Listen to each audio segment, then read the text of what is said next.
Très bonne soirée à tout le monde. Merci de participer ce soir à notre séance dans notre programme La douceur radicale d'une croix en miracle. Ce soir, j'espère vous présenter une soirée un petit peu différente et je vous expliquerai ceci. Euh, mais tout d'abord, la transition de notre dernière séance. Si vous vous souvenez bien, nous avons parlé de notre capacité la semaine dernière à reconnaître la bonté en les autres. Et nous avons identifié que le mouvement de notre cœur, le mouvement de notre esprit, devrait être au fur et à mesure de regarder au-delà de l'ego de l'autre, hein, en portant notre attention sur la lumière dans leur esprit juste. Et nous avons aussi constaté qu'il peut avoir une certaine résistance à effectuer cette démarche dans notre esprit. Et cela parce qu'il y a effectivement toujours ce mal-être dont nous parlons dans un cours miracle et dont Kenneth Wapnick parle en long et en large.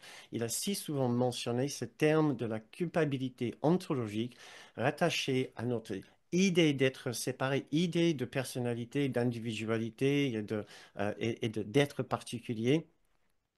Et le fait d'être encore attaché à ce sentiment de mal-être va nous empêcher à être pleinement ouverts à partager la bonté du Christ en nous avec les autres.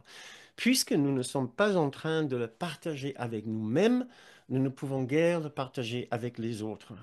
Ce soir, nous allons faire une tentative, nous allons essayer d'atténuer et peut-être même de guérir ce profond sentiment de mal-être, ce qui va nous permettre d'être davantage dans cette démarche, dans cette dynamique d'ouverture envers la réalité dans l'esprit de l'autre, ce qui va, par le principe de donner et recevoir, toujours renforcer la même bonté qui est dans notre propre esprit.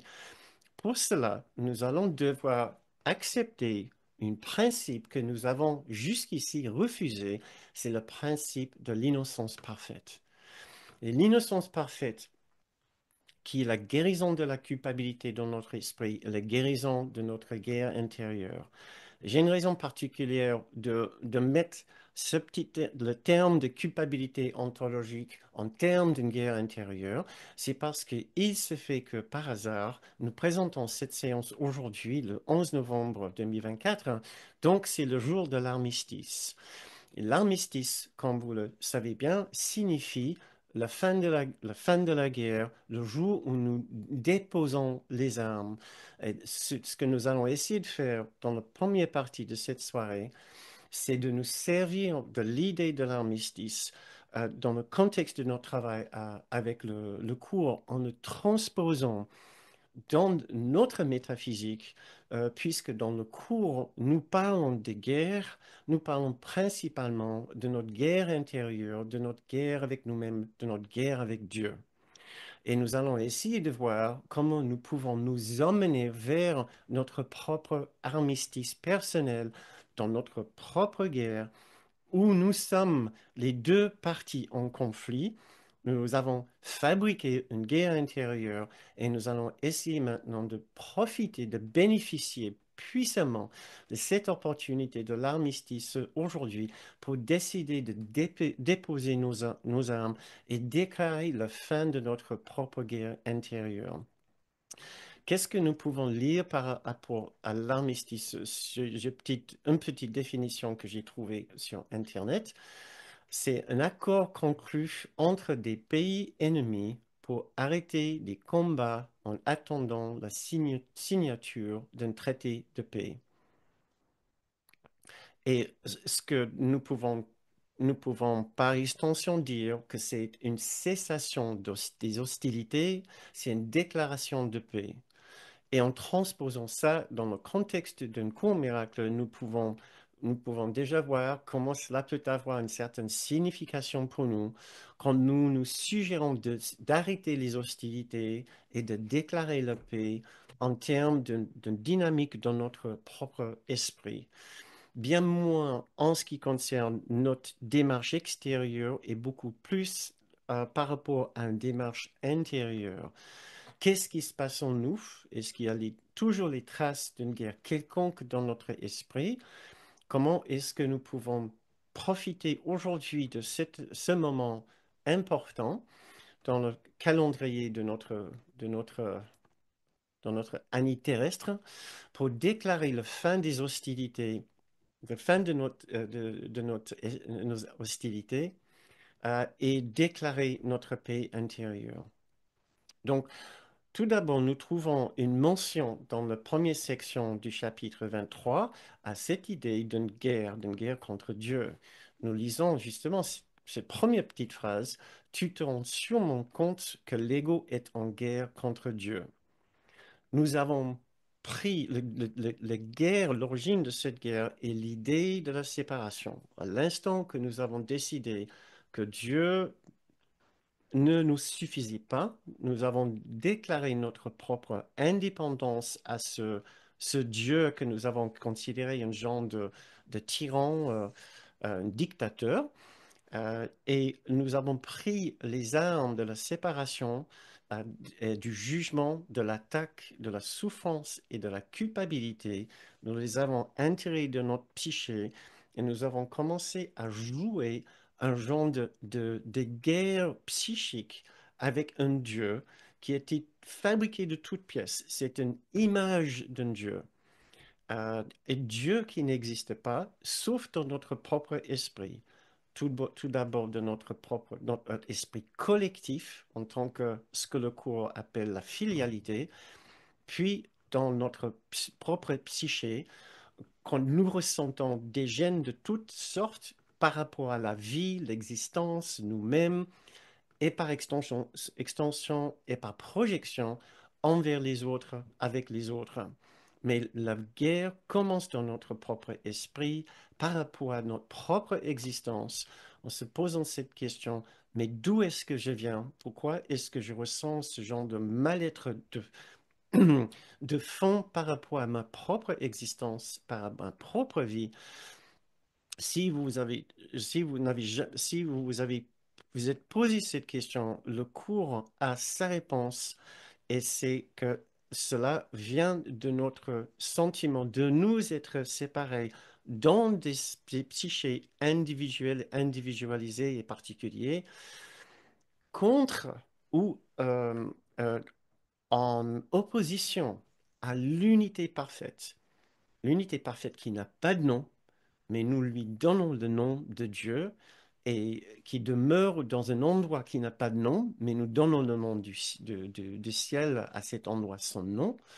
C'est une dimension de la réalité totalement en dehors de cette dimension ici pour nous aider à enlever les erreurs de notre esprit et à guérir ce mal-être profond. Le cours se sert de ces symboles du ciel, un endroit d'où nous venons et où nous allons, et le symbole de Dieu, qui est la façon de représenter cette unité parfaite. Le fait de nous sentir en opposition et séparés de cet endroit et de cette dimension de réalité qui s'appelle l'unité parfaite, euh, est une façon de déclarer un genre de guerre ou un conflit intérieur. Donc, nous allons rester totalement inconscients jusqu'au jour que nous demandons des réponses plus claires et nous avons envie de faire un travail intérieur. Cela va rester dans l'inconscient et qui sera par la suite projeté en dehors de nous et qui va former ce sentiment de tension et de conflit avec d'autres personnes sur le plan plus large qui va former ce sentiment, qui va produire un sentiment de tension et conflit entre les partis politiques et les pays mêmes. Donc, si vous vous êtes posé les questions pourquoi il y a autant de conflits dans le monde, on ne va pas dire en particulier en cette période de 2024, hein, avec la perspective de beaucoup plus de guerre et d'hostilité du fait de l'élection de Donald Trump, maintenant la présidence des États-Unis. Nous sommes dans un flou total par rapport à ce que l'avenir euh, peut présenter. Mais ce sentiment de conflit, de tension entre les pays et les dirigeants mondiaux a toujours existé. Est en train peut-être de devenir simplement plus flagrant, plus évident en ce moment. Ces tensions et ce sentiment, cette expression, ce conflit entre les pays et entre les dirigeants est uniquement le reflet d'une dynamique qui est en train de se passer à l'intérieur de chaque dirigeant et à l'intérieur de chaque personne dans chaque pays, à l'intérieur de chaque être humain. Donc, si notre but est d'essayer de contribuer à la paix dans l'esprit de la filialité est le nom que le cours donne à cet esprit collectif que nous sommes, qui a tenté de se séparer de l'unité.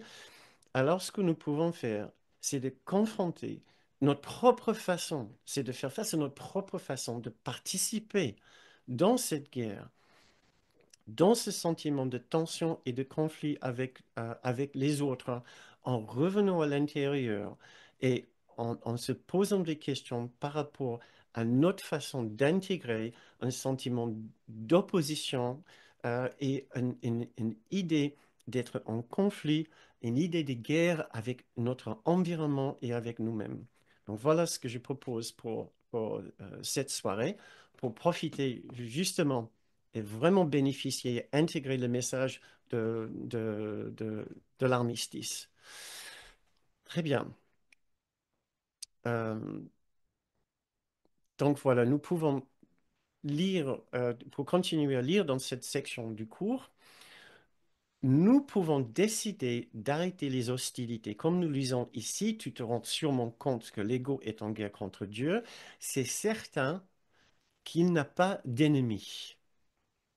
Or, tout aussi certaine est sa fixe croyance qu'il a un ennemi, qu'il doit vaincre et qu'il y réussira. Donc, l'ego pense qu'il y a un ennemi, et c'est tout aussi certain que c'est juste une fixe croyance qu'il a un ennemi qu'il doit vaincre et qui doit y réussir. Donc, pour lire plus loin le deuxième paragraphe dans cette section, nous lisons nous sommes interpellés par cette idée d'une folle croyance. Écoutez ceci, cela n'est pas une guerre. Il ne peut pas avoir une guerre contre un ennemi qui n'existe pas. C'est seulement la folle croyance que la volonté de Dieu peut être attaquée et renversée. Volonté de Dieu, c'est simplement l'esprit de Dieu, de Dieu, la dimension de Dieu peut être attaquée et renversée. C'est une folle croyance. Tu peux peut-être t'identifier à cette croyance, mais ce ne sera jamais plus que folie. Et la peur, et je vais y ajouter, et la culpabilité régnera dans la folie et elle semblera y avoir remplacé l'amour. Je pensais que c'était très fort, ce sont très fortes ces idées, très fortes ces idées. Tu peux t'identifier à cette croyance, mais ce ne sera jamais plus que folie. La croyance ne va jamais produire une réalité. Quel sera le résultat? La peur et la culpabilité régneront dans cette folie et elle semblera y avoir remplacé l'amour. La dernière petite phrase ici, tel est le but du conflit, c'est de remplacer l'amour.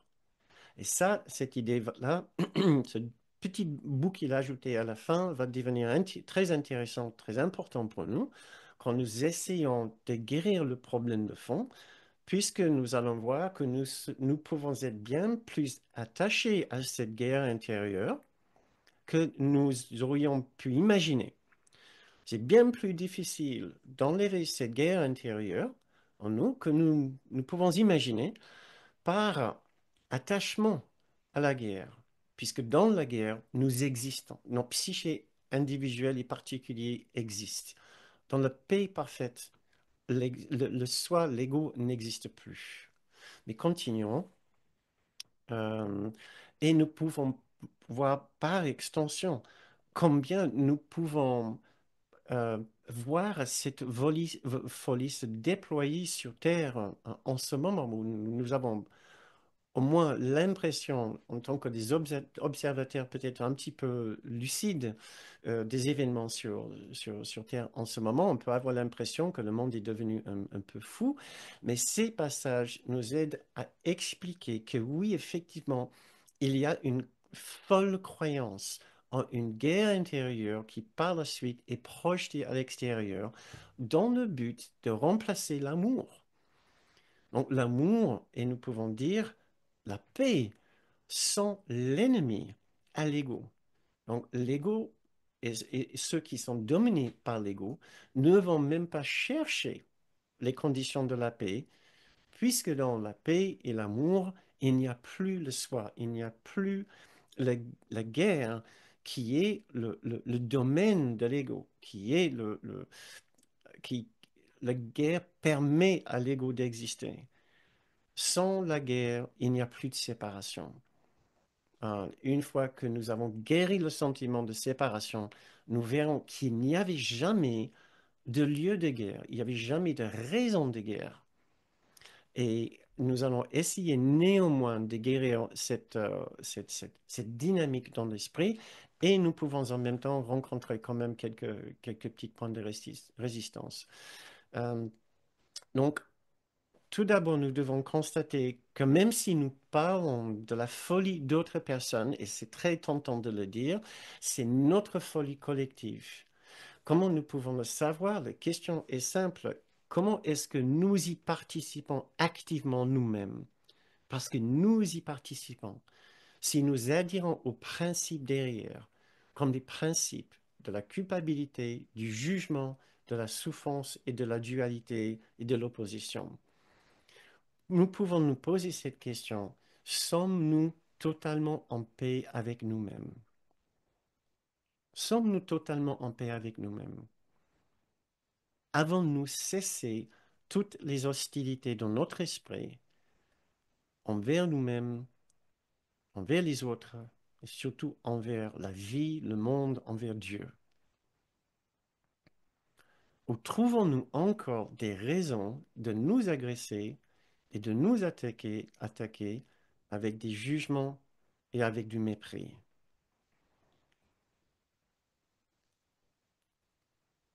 Donc, si vous avez envie de mettre une petite remarque dans le fil de chat, ce sera avec plaisir.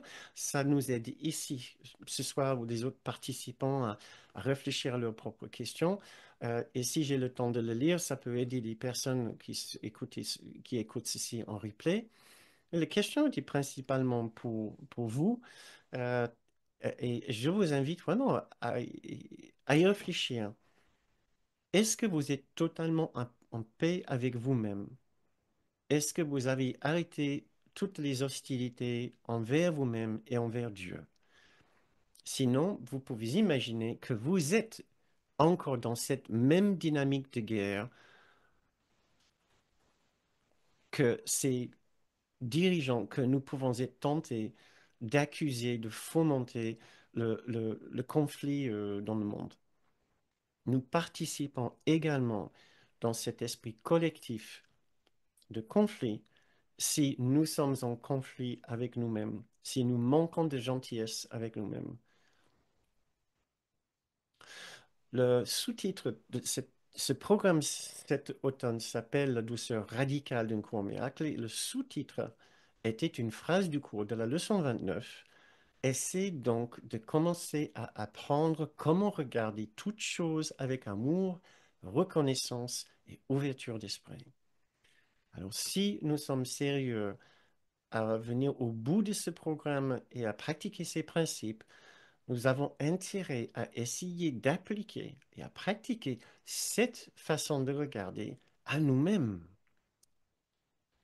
Donc, comment nous regarder avec amour, reconnaissance et ouverture d'esprit, puisque l'origine de tout problème ici, l'origine de ce sentiment de guerre et ce sentiment de culpabilité qui dit qu'il y a eu une agression, il y a eu une séparation, il y a eu une opposition, il y a eu une attaque, et maintenant je suis responsable pour ce sentiment d'attaque, pour cette agression contre Dieu.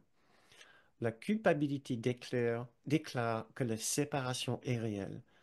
Sans la culpabilité, sans cette agression envers moi-même, je peux ouvrir mon esprit à la vérité qui est qu'il n'y a jamais eu de séparation d'avec la source. Dieu est toujours parfaitement intact dans son royaume. Nous appartenons toujours à cette unité parfaite. Et toutes nos tentatives de fabriquer une identité et un psyché séparés ont totalement échoué et n'ont jamais produit plus qu'une simple illusion furtive. C'est tout ce que nous sommes. Donc, l'heure est à commencer à déclarer notre propre armistice. L'heure est à déclarer notre propre armistice dans notre conflit intérieur contre la réalité de l'unité parfaite de Dieu, contre l'amour, et déclarer notre paix, notre désir de nous joindre entièrement avec l'amour, avec l'unité de la source, et de dire que notre petit soi, la défense de notre petit soi ne vaut pas ce conflit intérieur avec Dieu, avec la réalité qui par la suite sera projetée à l'extérieur. Notre réaction aux hostilités extérieures n'est pas ce qu'elle semble être. Elle est simplement le reflet de notre réaction aux hostilités intérieures auxquelles nous ne voulons pas faire face. Nous occupons entièrement notre propre petite guerre et nous disons par la suite que nous sommes dérangés par la guerre à l'extérieur. Il y a effectivement des hostilités à l'extérieur, mais ce n'est pas celle-ci qui nous dérange. C'est nos propres hostilités envers nous-mêmes et envers Dieu. Ce que nous pouvons faire, c'est qu'une fois que nous avons arrêté de nous attaquer, nous pouvons arrêter d'avoir peur, nous pouvons arrêter de juger les hostilités dans ce monde. Cela ne nous affectera plus. Nous comprendrons la difficulté des autres de guérir cette guerre intérieure. Nous comprendrons la difficulté des autres à embrasser la paix et l'amour universel qui mettront fin à, aux histoires personnelles de souffrance, aux histoires personnelles des pays de souffrance. Euh, et sans la souffrance, sans le sentiment de guerre, les individus et les pays ne sont que l'ensemble de l'esprit des individus dans un pays peuvent avoir l'impression que leur histoire personnelle de souffrance n'est pas importante ou n'a jamais même existé du fait de n'avoir plus aucune conséquence. Nous sommes tellement attachés à notre souffrance et nos histoires de souffrance pour pouvoir continuer à exister en tant que ces êtres séparés.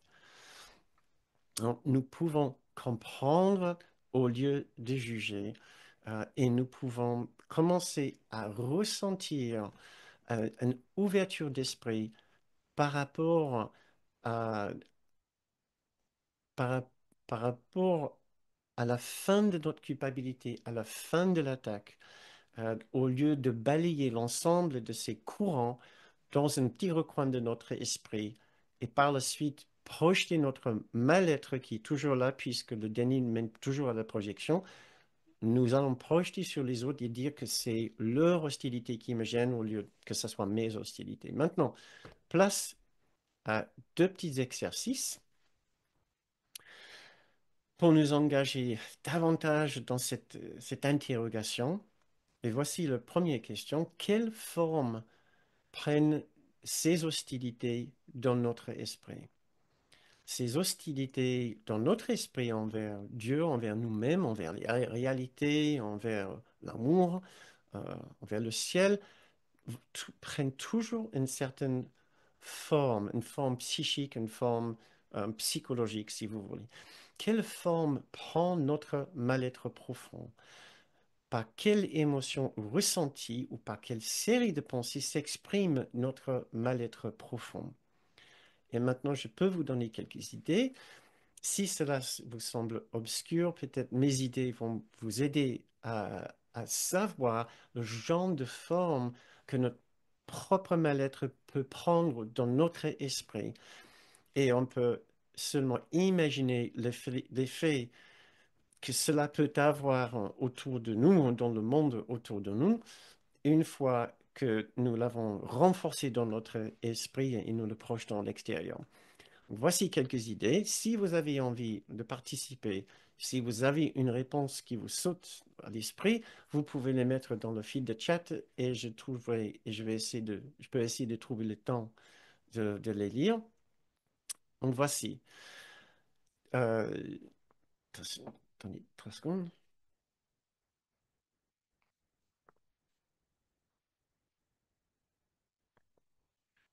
Donc mes questions étaient, quelle forme prennent ces hostilités dans notre esprit? Quelle forme prend notre mal-être profond? Cette malaise, c'est, elle est par exemple la pensée qui dit que l'innocence n'est pas pour moi, que ça sera pour plus tard, que la guérison sera pour plus tard, que la guérison c'est pour les autres, qu'il y a une condition en moi qui m'empêche d'être totalement acceptable auprès de l'amour de Dieu. Tout ceci, ces idées sont les façons dont nous défendons notre guerre intérieure et nous disons la paix n'est pas pour moi, l'armistice n'est pas pour moi, je ne peux pas accepter la fin de la guerre et déposer mes armes du fait d'avoir ces hostilités en moi qui semblent au-delà de ma capacité de les arrêter. Je vais continuer avec d'autres exemples. Je considère qu'il y a un problème trop important dans ma vie qui m'empêche de déclarer la paix. Je déclare que j'ai des grandes peurs, j'ai des pensées méchantes, j'ai des pensées, des émotions trop fortes. Je déclare que j'ai encore des choses à régler sur ce plan ici avant de pouvoir accepter l'armistice dans mon esprit, le dépôt le, le dépôt de mes armes. Je ne peux pas encore arrêter la guerre en moi et accepter la paix parfaite du fait d'avoir tout ceci qui tourbillonne encore dans mon esprit. Je continue. Je ne peux pas encore accepter l'armistice, déposer mes armes et déclarer la paix, puisque je ressens encore trop de honte, ou trop de colère, ou trop de tristesse, peut-être dans une relation particulière. Tout cela m'empêche de déclarer la paix totale dans mon esprit et à déposer mes armes de souffrance et de jugement, de ressentiment, de rancœur et de peur. Cela vous donne peut-être quelques idées des différentes formes que les hostilités dans notre esprit peuvent prendre. Et en dernier, ce qui m'empêche d'accepter l'armistice et déclarer la fin de la guerre, ce sont mes souvenirs du passé qui ne me permettent pas d'accepter la fin du mal-être, la fin du conflit avec l'amour et la paix.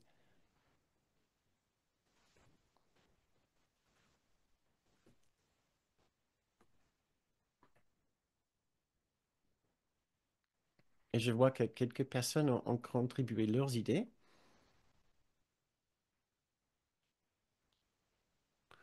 La peur d'être jugé et de condamné. J'ai encore trop de rancune. Merci. Le doute fréquemment qui me freine. Par exemple, non-confiance en les autres et épisodiquement dans le cours. Le doute vous empêche peut-être d'accepter la fin de la guerre, si j'ai bien compris. Une autre personne qui dit, je ne mérite pas l'amour de Dieu et la peur de la perte due à mes attachements, ce qui empêche à Isabelle d'accepter l'armistice total, la paix, la fin de la guerre. encore une autre personne, je me laisse embarquer dans un tourbillon des commentaires extérieurs avant de prendre conscience que je dois rentrer à l'intérieur de moi. Donc, les commentaires extérieurs peuvent être l'obstacle qui m'empêche de déclarer l'armistice. Encore un autre, je sens qu'au fond de moi, dans mon estomac, qu'il y a une peur trop dense, beaucoup d'hostilité contre moi. J'ai libéré beaucoup de sentiments et de jugements, mais toujours, je ne sais pas qui est ce que je dois, parce que c'est que je dois lâcher prise. D'accord, merci beaucoup. Un sentiment d'hostilité, il y a- ouais, contre vous-même. Et encore, c'est difficile car on peut surestimer ou sous-estimer. Je ne suis pas prêt. Très bien. Nous n'allons pas forcément pouvoir définir les pensées précises ou la forme exacte de notre résistance à l'acceptation de l'armistice dans notre esprit, à déclarer la fin de la guerre.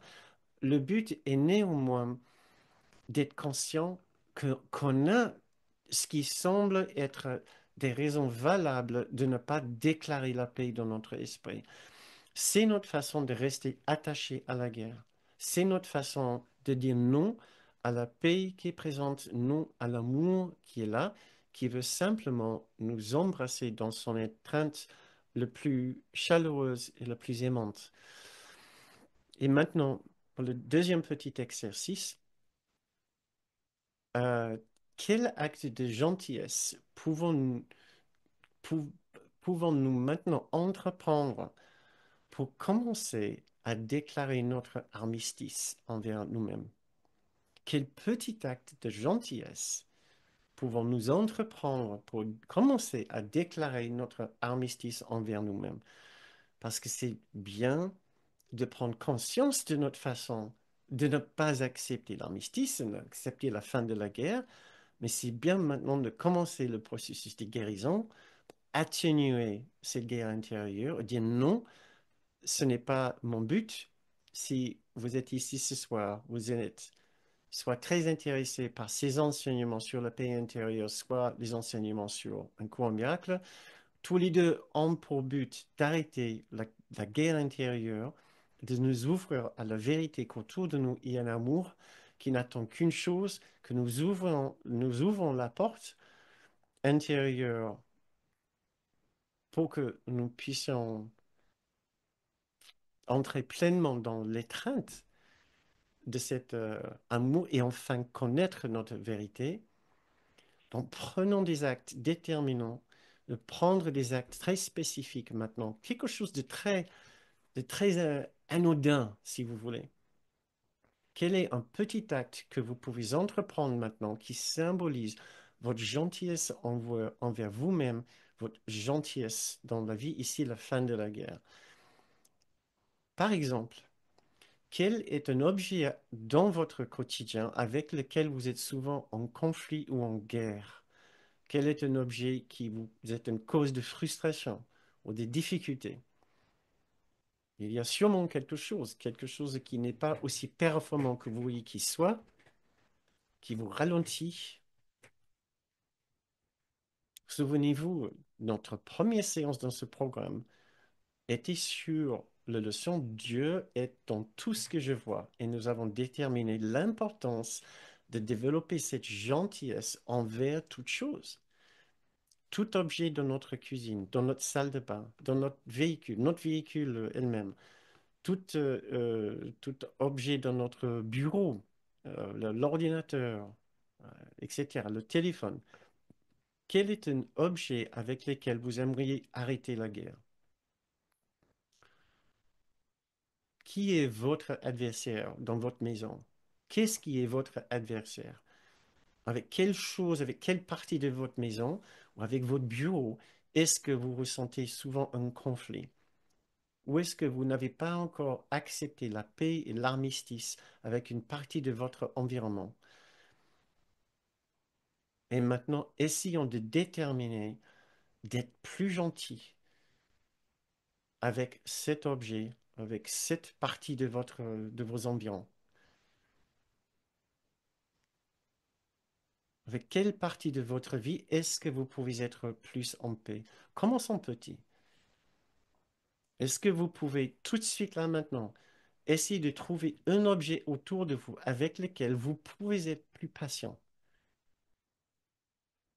pour symboliser la fin des guerres avec vous-même?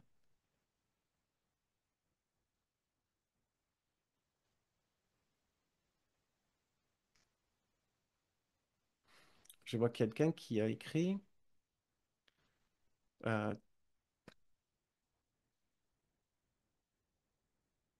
c'est difficile quand je dois encore accepter pleinement mon innocence. Merci. Encore une autre, gratitude, dire merci le plus souvent possible. Je vais être douce avec moi, moi-même, accepter l'amour du Christ en moi, essayer de moins me mettre la pression, par exemple en voiture. Encore une autre, le téléphone, j'ai eu envie de le casser aujourd'hui. Ça arrive souvent, ça peut arriver. Prendre, désolé aujourd'hui, prendre du mal à lire. Lâcher prise et sourire. Prendre, voilà, il va falloir que tu réécrives ton message. Je lâche prise, dit une autre personne, avec les travaux qui n'en finissent jamais pour la paix en moi. Très bien. La paix avec le chantier, la paix avec les pièces qui sont pas finies, la paix avec les artisans. Je suis artisan. L'odeur, l'odeur, si, si, je suis artisan dans le bâtiment. Euh, L'odeur de moisi dans certaines pièces de la maison. Prendre du recul et de sourire. Parfait, parfait, très bien. Maintenant, excellent. Nous allons faire une première méditation pour apprendre à déposer nos armes. La- Nous devons déclarer la fin de la guerre. Nous pouvons lire ici, dans la première section du chapitre 23, une déclaration de la part de Jésus qui dit, Frère, la guerre contre toi-même est presque terminée. Ce qui veut dire, c'est que la guerre est terminée, mais nous avons presque accepté qu'elle soit terminée. La guerre est terminée, hein. Mais nous ne l'avons pas encore terminée. Nous sommes en train de le faire. La guerre contre toi-même est presque terminée. La fin du voyage est à l'endroit de la paix. Ne voudrais-tu pas maintenant accepter la paix à toi offerte ici? Cet ennemi, entre guillemets, que tu combattais en tant qu'intrus dans ta paix, est ici transformé sous tes yeux en donneur de paix. Que ça peut être une autre personne, ça peut être votre téléphone, ça peut être voiture, votre employeur. Ton ennemi, ici, il précise que non, l'ennemi, entre guillemets, était Dieu lui-même, à qui tout conflit, triomphe et attaque de toutes sortes sont tous inconnus. Mes très chers amis, écoutez ces dernières phrases ici. Dieu t'aime parfaitement, complètement et éternellement. Dieu t'aime parfaitement, complètement et éternellement.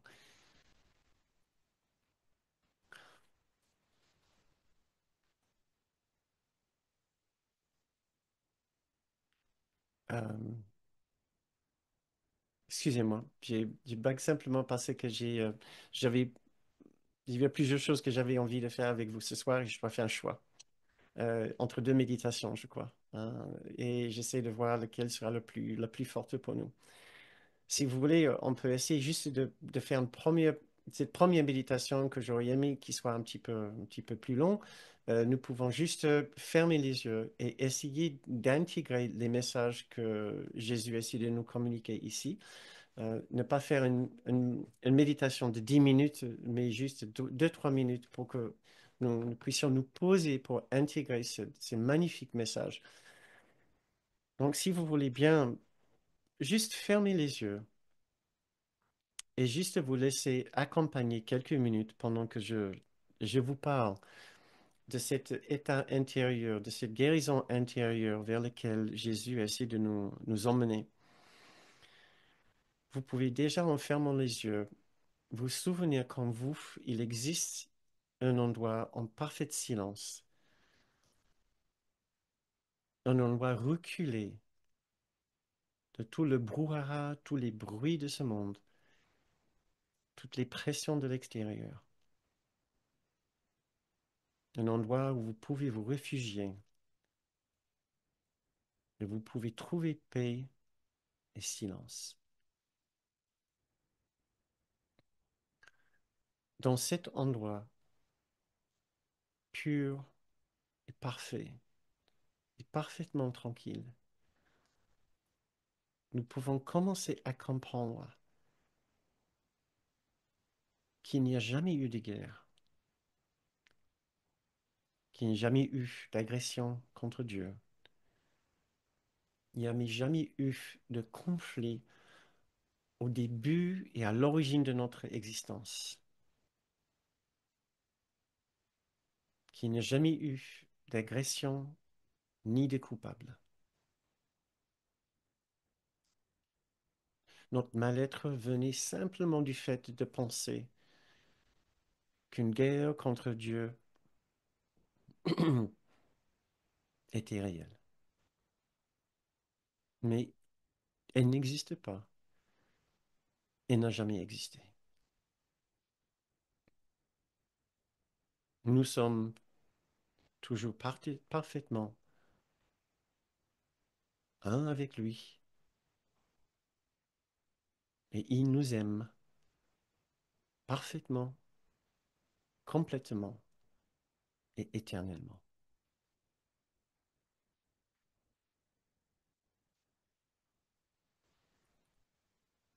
Et dans ce passage de la leçon 190,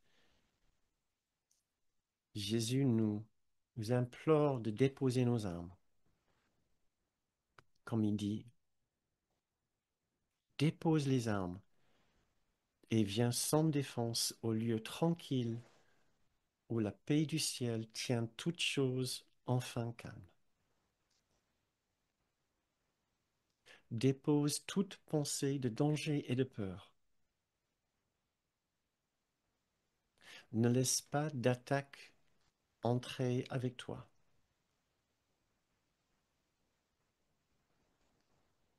Dépose l'épée cruelle du jugement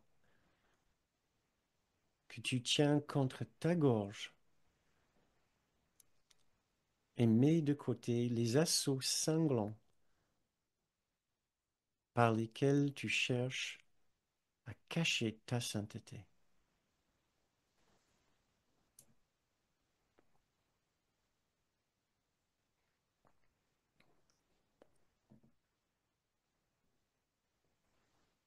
Notre Père nous aime parfaitement, complètement et éternellement.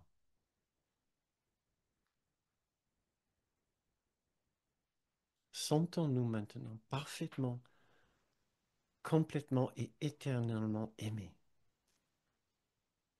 Permettons-nous de nous sentir complètement aimés.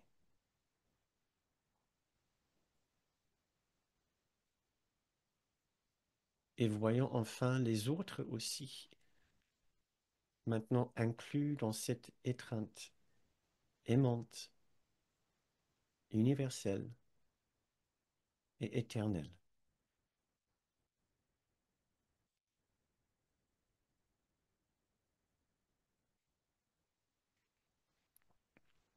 Tous sont inclus dans cette étreinte de Dieu. Car Dieu ne voit que la lumière qui brille dans l'esprit de chacun de ses enfants.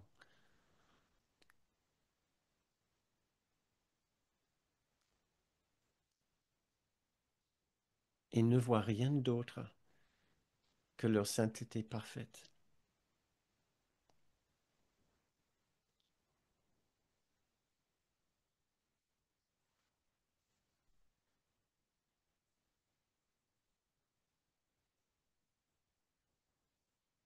Choisissons de nous sentir aimés.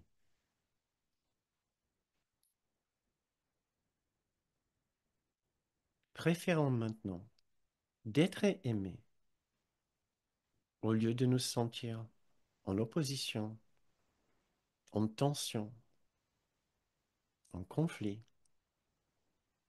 avec qui que ce soit ou quoi que ce soit.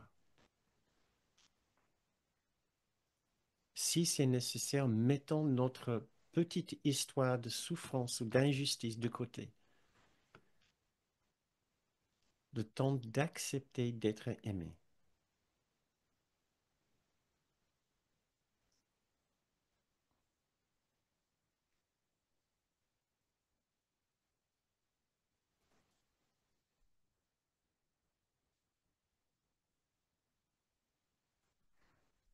Très bien.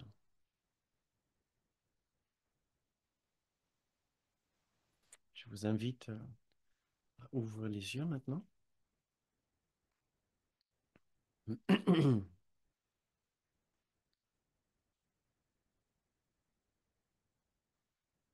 Je vous ai dit tout à l'heure que le, le plus grand obstacle sera,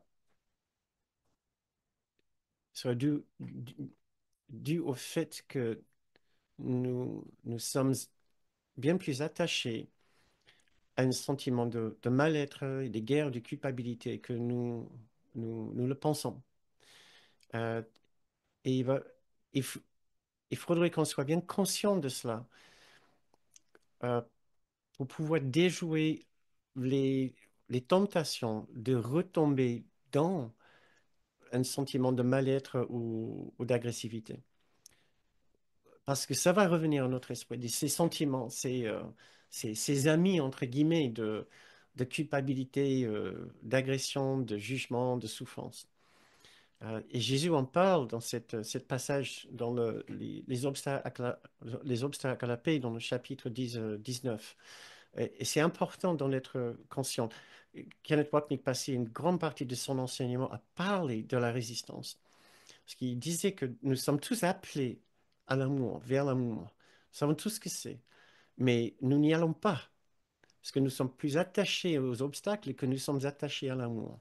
Donc, il voulait qu'on soit très, très conscient en même temps qu'il nous enseigne beaucoup sur la nature de cet appel, et nous enseigne autant sur la nature de la résistance. C'est seulement en étant très clair par rapport à ces obstacles que nous allons être capables de déjouer ces obstacles. Donc, je peux vous lire du chapitre 19 ici. Euh, il parle ici dans ce premier paragraphe du fait d'enlever les obstacles à la présence de l'amour. C'est magnifique, il y a un très très beau mouvement vers, un magnifique mouvement vers l'amour. Il dit chaque obstacle que la paix doit franchir et surmonter exactement de la même façon.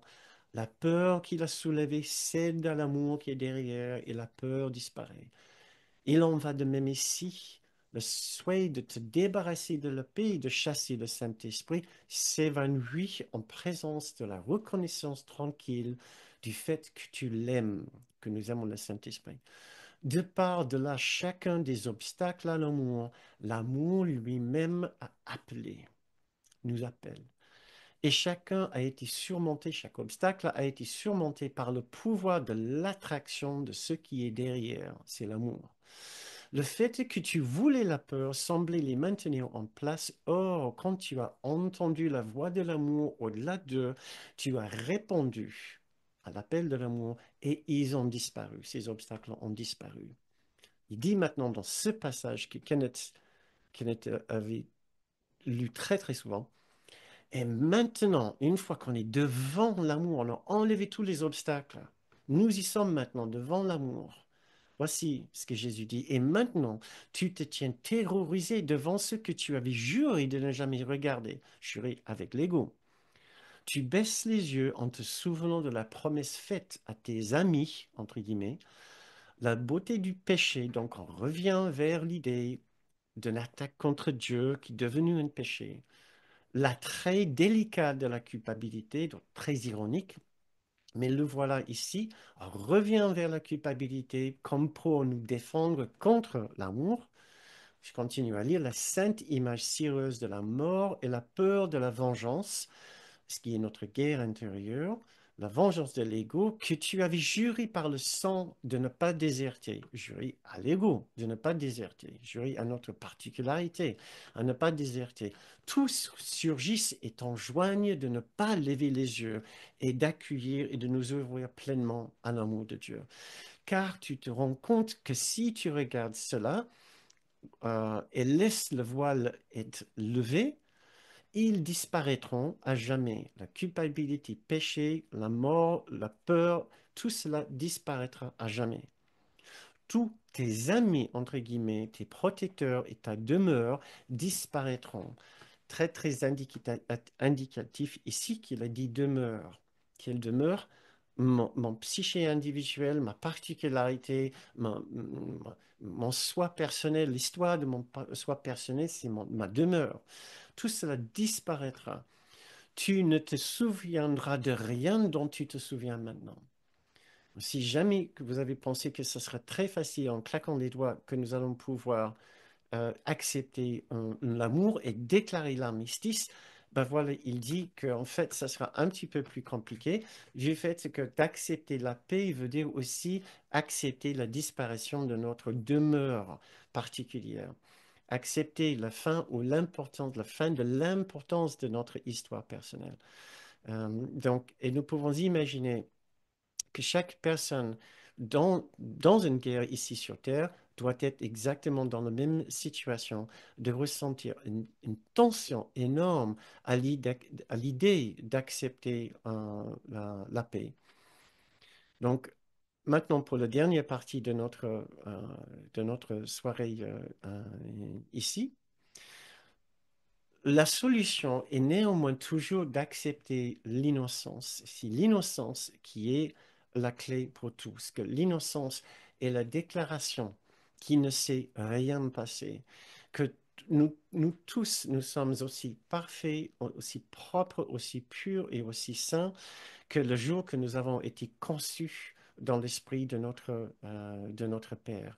Nous ne sommes pas encore retournés assez loin vers la source pour savoir que nous ne perdrons absolument rien à retourner à la source.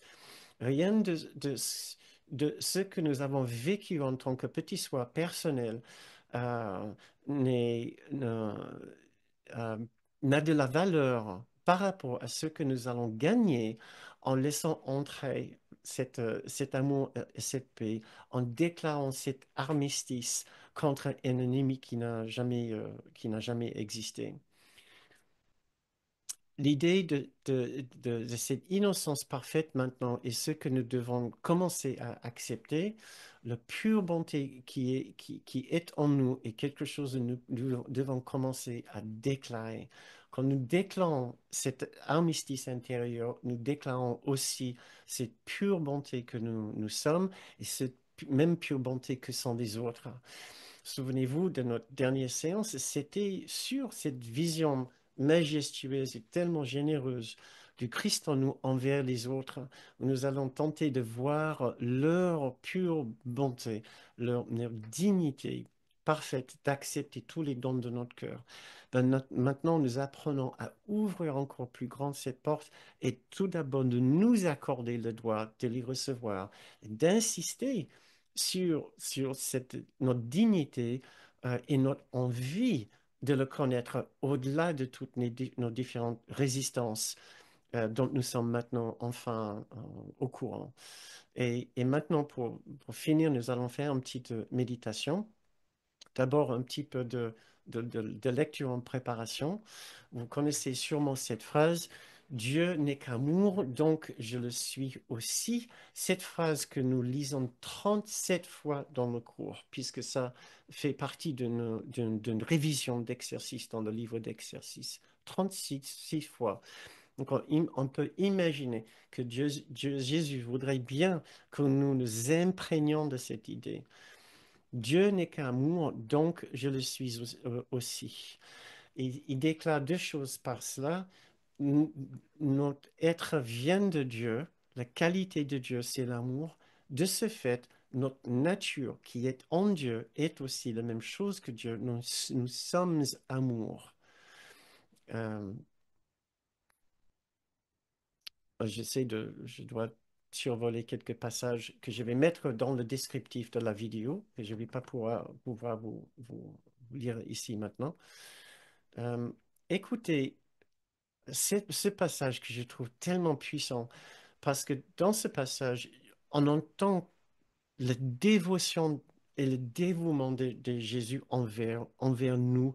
Il veut vraiment que nous entendions combien nous sommes importants, combien nous sommes chéris par lui et par notre Père. Écoutez ceci, que cette révision devienne un temps où nous partageons une nouvelle expérience pour toi. Or, une expérience aussi vieille que le temps est plus vieille encore. Que ton nom, notre nom, soit sanctifié, que ta gloire soit à jamais non profanée, et que ton entièreté maintenant soit complète telle que Dieu l'a établie. Tu es son Fils qui complète son extension par la tienne.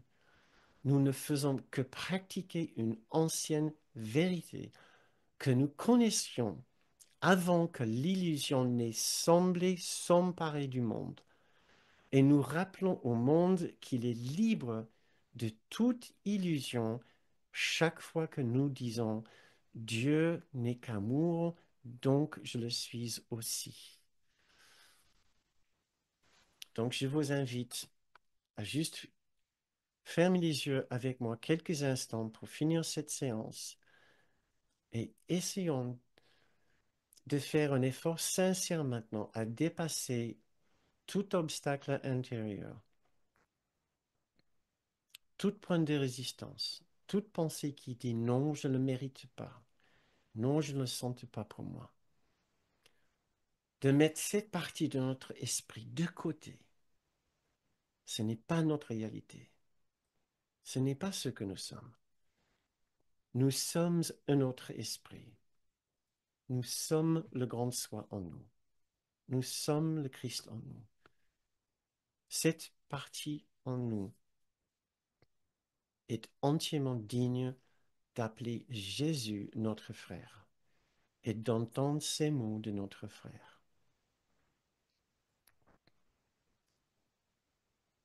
Quelle est notre véritable nature? Qui sommes-nous? Voici ce que Jésus dit dans la leçon 84. L'amour m'a créé pareil à soi-même. Je suis à l'image de mon Créateur. Je voudrais reconnaître ma réalité aujourd'hui. Je n'adorerai pas d'idole. Je n'élèverai pas mon propre concept de soi pour remplacer mon grand soi. Je suis à l'image de mon Créateur. L'amour m'a créé pareil à soi-même. Nous pouvons enfin nous accepter tels que Dieu nous a créés. Dans notre réalité, nous sommes aussi purs, innocents et aimants que Dieu. Notre grande soi ne connaît pas d'erreurs ou de défauts. En notre grande soi, il n'y a que confiance et force. En notre grande soi, il n'y a rien à craindre, car notre réalité est entièrement protégée et éternelle.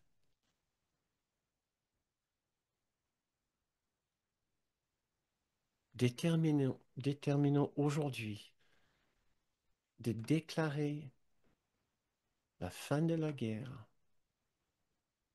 le début de la paix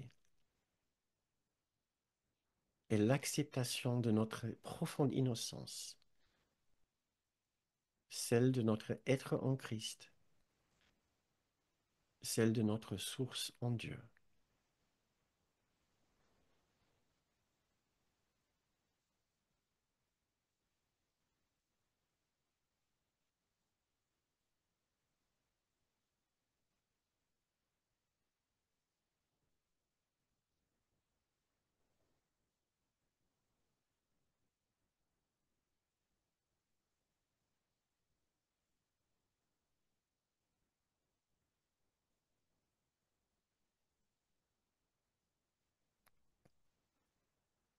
Déclarons notre propre armistice. Déclarons la fin de la guerre avec un ennemi qui n'a jamais existé. La vie n'est pas contre nous. Le monde n'est pas contre nous. Dieu n'est pas contre nous.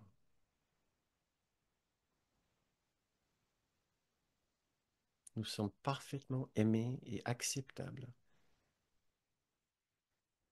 et inclus dans l'étreinte aimant de Dieu, du Saint-Esprit et de Jésus.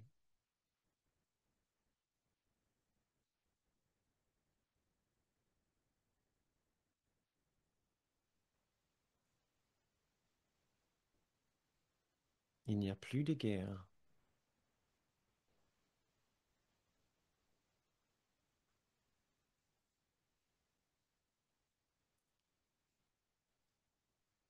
Que la paix puisse se répandre partout dans notre esprit maintenant.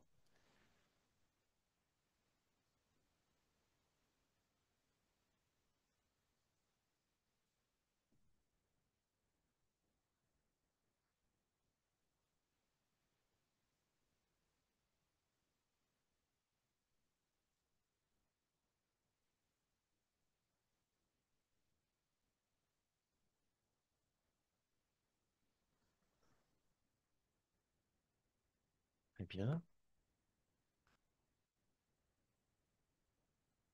je vous invite à ouvrir les yeux si vous voulez continuer la séance avec nous.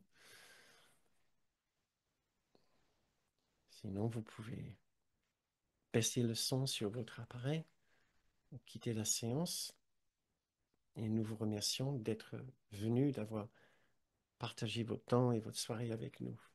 Merci du fond du cœur.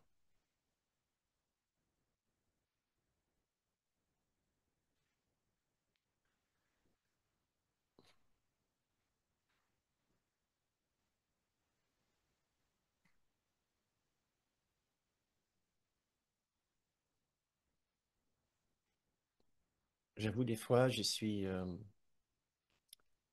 vraiment ému par l'opportunité par cette activité, l'opportunité de présenter ces séances. On- Ça m'oblige à faire un travail sur moi que j'apprécie énormément, que je ne trouve pas toujours facile. Et ça me donne une occasion de méditer ces questions et d'écouter. Hmm. Pour moi-même, pour vous, pour savoir comment me guider, restituer ces- cette sagesse extraordinaire, le mettre dans les mots parents. Et je ressens parfois une immense gratitude pour cette opportunité qui s'est produite comme ça, qui a commencé il y a bientôt 5 ans. Au mois de mars l'année prochaine, ça sera 5 ans. Donc on est à 4 ans et demi. Et voilà, qui continue grâce à vous. Donc, gratitude infinie envers vous, qui sont ici ce soir, et aussi vous qui continuez à m'écouter en replay. Vous y êtes aussi pour beaucoup. Euh, euh, et grâce à ceci, à ce système, ce fonctionnement assez extraordinaire, de fonctionner avec des contributions euh, qui marchent suffisamment bien. Des fois, c'est un petit peu aléatoire, mais suffisamment bien pour que nous puissions continuer. Mais cela nous oblige à vous demander quasiment à chaque séance de continuer à nous porter votre aide. Sans votre aide, sans vos contributions, ces séances s'arrêteront assez rapidement, malheureusement. Parce que j'aurais besoin de trouver d'autres occupations. J'ai d'autres occupations, mais ça m'obligerait m'engager entièrement dans d'autres occupations. Donc, avec votre aide, nous pouvons continuer à préparer ces séances. Donc, si vous pouvez et vous pouvez faire une contribution, vous pouvez le faire en allant sur notre site bernagrum.com. Vous trouverez le moyen, l'onglet contribuer, où vous pouvez contribuer. Donc, en vous remerciant d'avance pour votre aide. Merci aussi beaucoup, beaucoup à tous nos contributeurs, les petits et les grands. Euh, Puisqu'à vrai dire, il y a très, très peu de gens, en fait, qui contribuent. Il y a que, à vrai dire, 5 à 10% des gens qui participent, qui contribuent. Donc, ça suffit pour que ça continue. C'est juste pour dire, c'est la nature de cette activité qui fait ça. Et je suis sûr que chaque personne qui fonctionne sur Internet de la même façon est probablement dans la même configuration. Il n'y a aucun jugement, aucun reproche. Nous comprenons bien, c'est la nature du système aussi, et tout le monde n'a pas les mêmes moyens. Et si vous avez le moyen de contribuer et vous êtes enrichi par ces cours qui sont des cours, alors peut-être vous serez inspiré à votre tour de vouloir contribuer. Voilà. On offre ces séances dans cet esprit et peut-être vous serez touché par cet esprit aussi. Donc, merci davantage. Merci beaucoup. Euh, Très bien. Maintenant, passons aux choses aussi intéressantes. Je viens de, de débloquer vos microphones, ou plutôt de vous permettre de cliquer le bouton qui vous permet maintenant d'ouvrir votre micro si vous avez une question ou un commentaire ou une remarque à faire. Ce sera avec grand plaisir que je parle avec vous.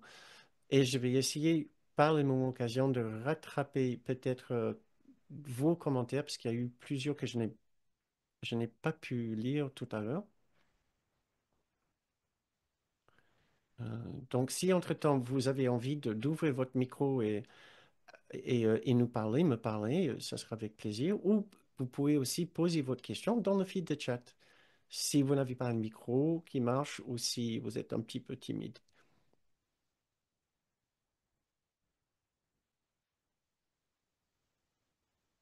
OK.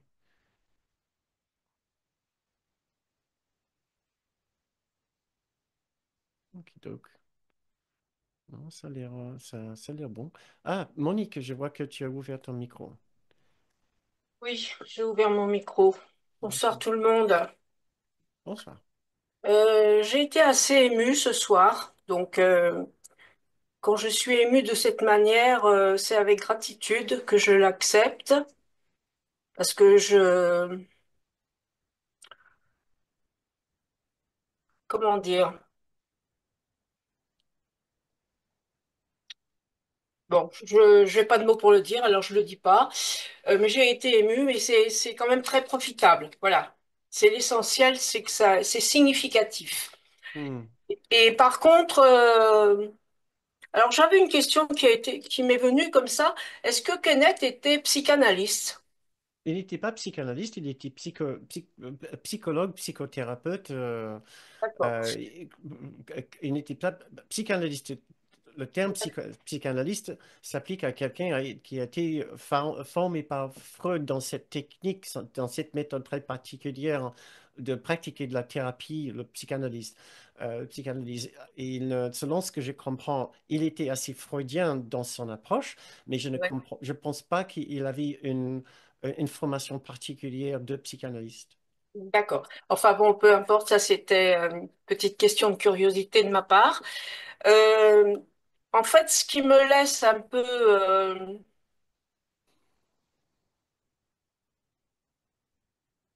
désarmée, Mhm. c'est que en fait, je sens que le cours en miracle, pour moi, c'est vraiment une démarche psychanalytique.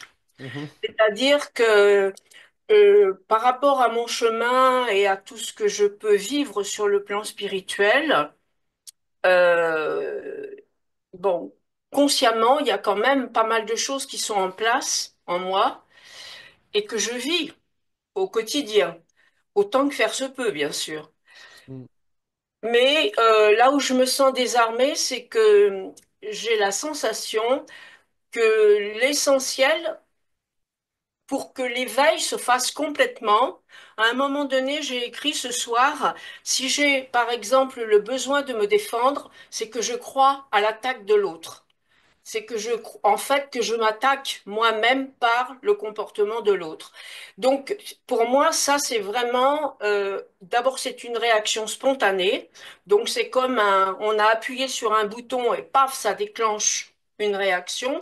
Donc, pour moi, c'est un phénomène inconscient qu'il m'est nécessaire de travailler, de mettre à jour pour m'en libérer, justement. Pour moi, l'éveil, ça sera le jour où je serai équanime et que je n'aurai plus je n'aurai plus de schéma, de répétition comme ça spontanée qui, qui m'empêche d'être dans ma vraie nature, dans l'unité avec le Créateur.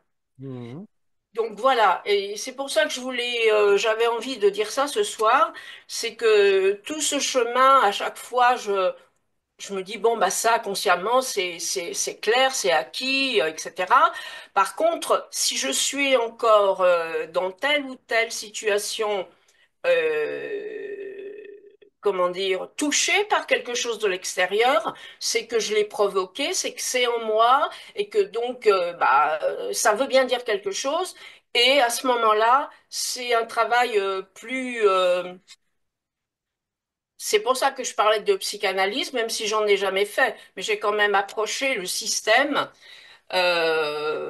Voilà. Et c'est ça qui me laisse un peu désarmée dans la mesure où c'est pas évident de faire ce travail tout seul. Parce que si je suis inconsciente de quelque chose, c'est pas évident de le mettre à jour, consciemment. Voilà.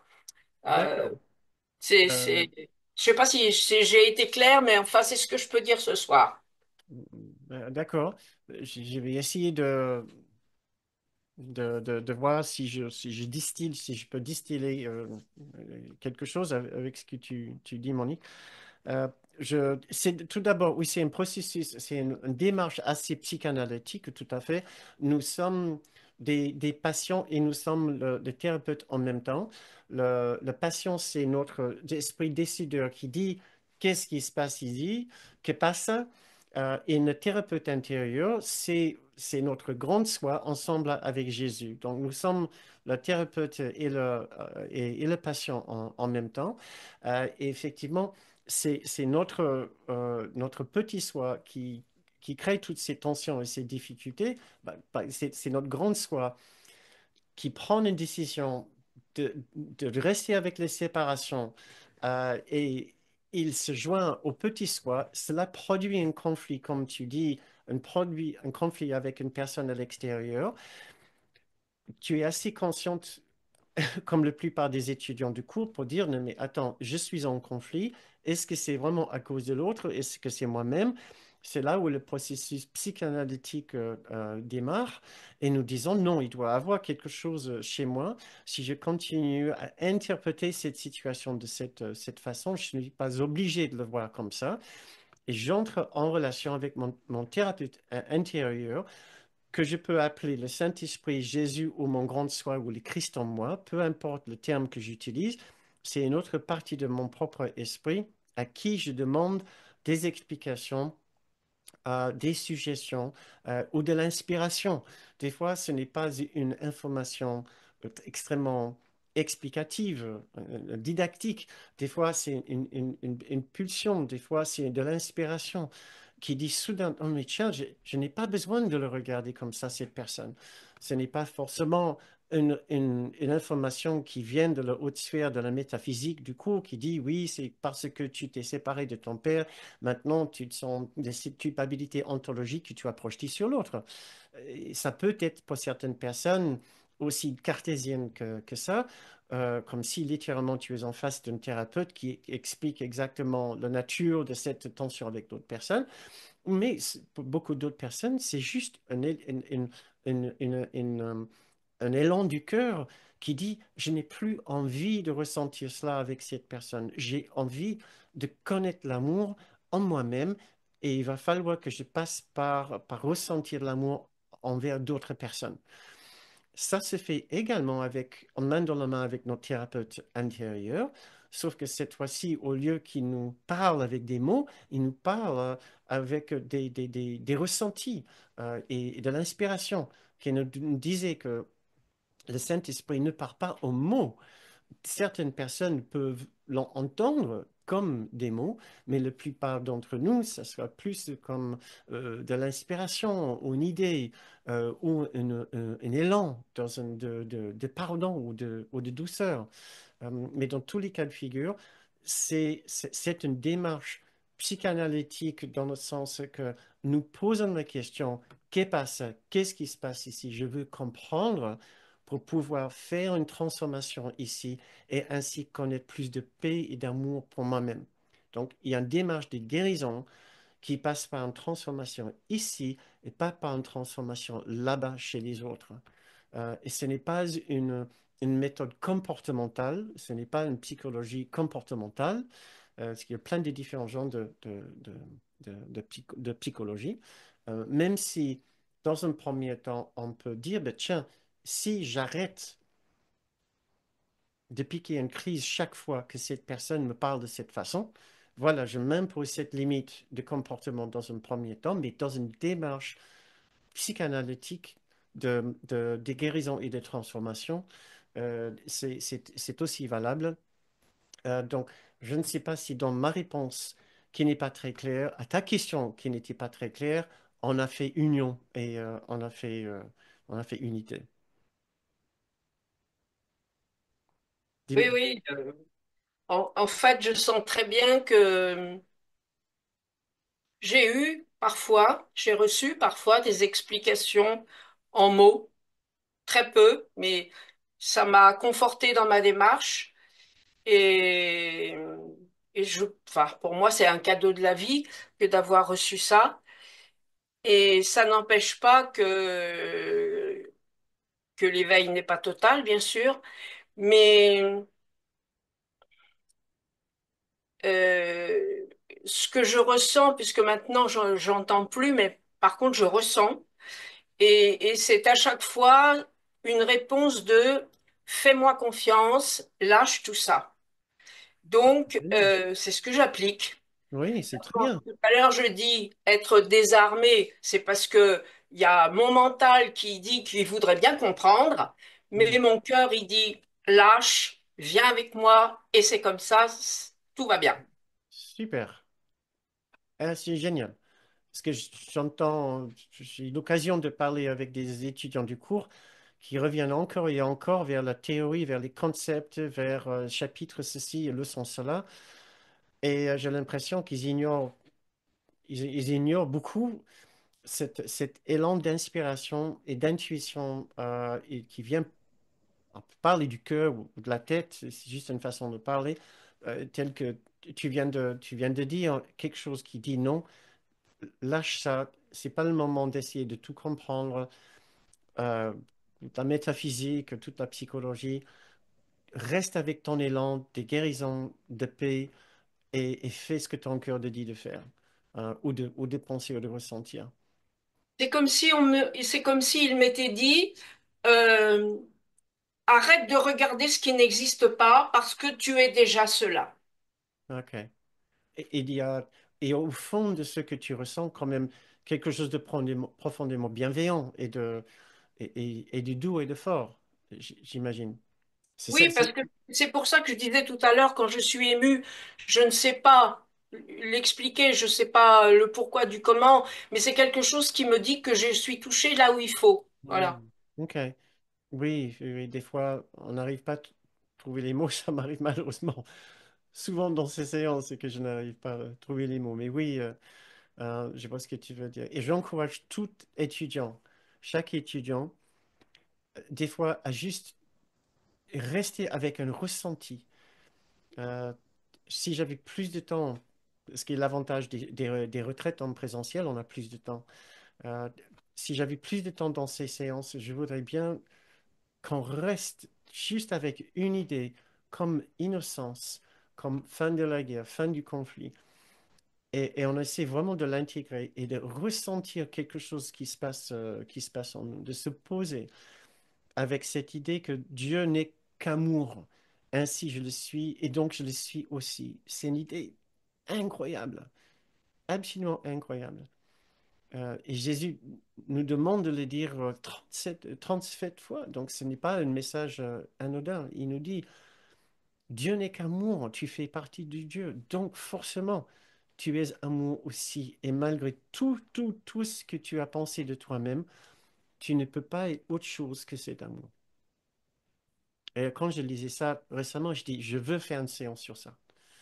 J'ai juste ressenti encore comme un message ou quelque chose qui dit, non, c'est trop important, c'est trop fort, mais il faut le ressentir. Et je me suis dit, je ne sais pas comment communiquer ça lors d'une séance. Euh, et encore, à la fin de cette séance, je dis, il n'y avait pas le profondeur, il n'y avait pas le temps vraiment de le faire. Donc, je vous encourage, si vous m'entendez maintenant, si vous écoutez ceci jusqu'à la fin de cette vidéo, d'essayer de vous pencher dessus et de juste garder cette phrase et essayer de comprendre et de ressentir ce que Jésus veut dire derrière ça. Jésus est notre guide.